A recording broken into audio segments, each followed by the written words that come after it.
Alors maintenant que le porte-crayon est sensiblement terminé, qu'est-ce qu'il nous reste à faire? C'est de vérifier.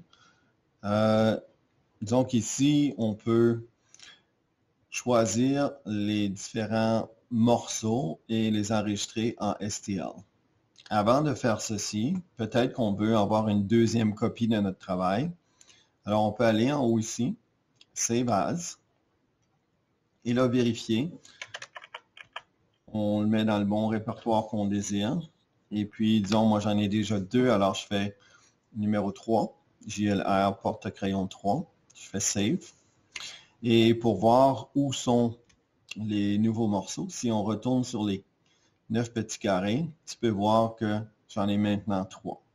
Donc, s'il arrive quelque chose à un des porte-crayons ou on veut le modifier pour une raison, on a au moins une copie de secours.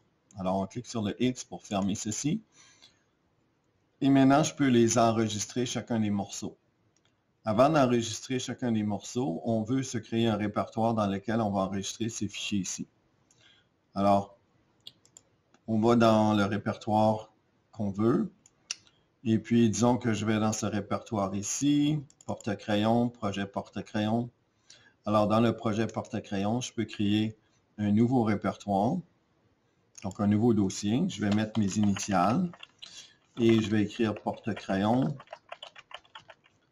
Et disons que j'appelle porte-crayon 1 pour ma première version de mon porte-crayon. Dans ce répertoire que j'ai appelé avec mes initiales, je vais placer tous les fichiers STL. Alors, voici.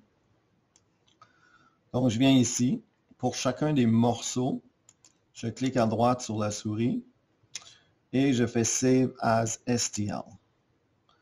Je fais certain d'avoir Preview Mesh. Je veux voir un peu à quoi va avoir l'air la structure de mon morceau.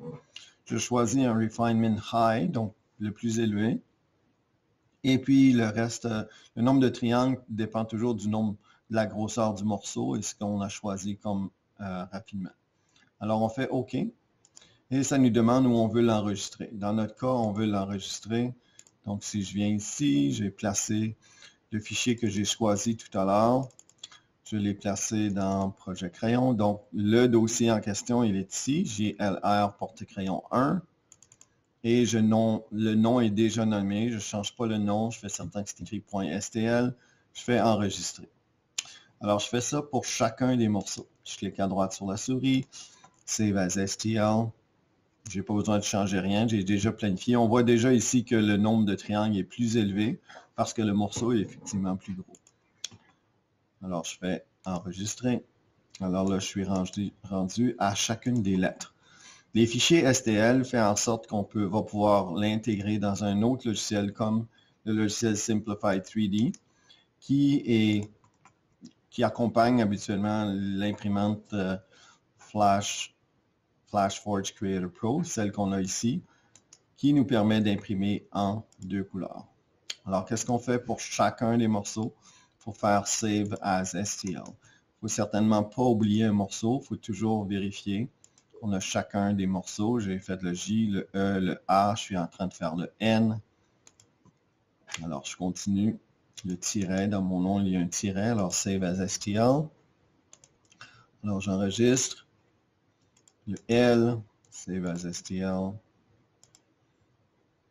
Toujours, je suis rendu à la prochaine lettre. Donc, qu'est-ce que tu dois faire? Tu dois enregistrer Save as STL pour chacun des morceaux du porte-crayon que tu as construit. Save as STL. Alors, la lettre ici, Save as STL. La lettre ici, Save as STL.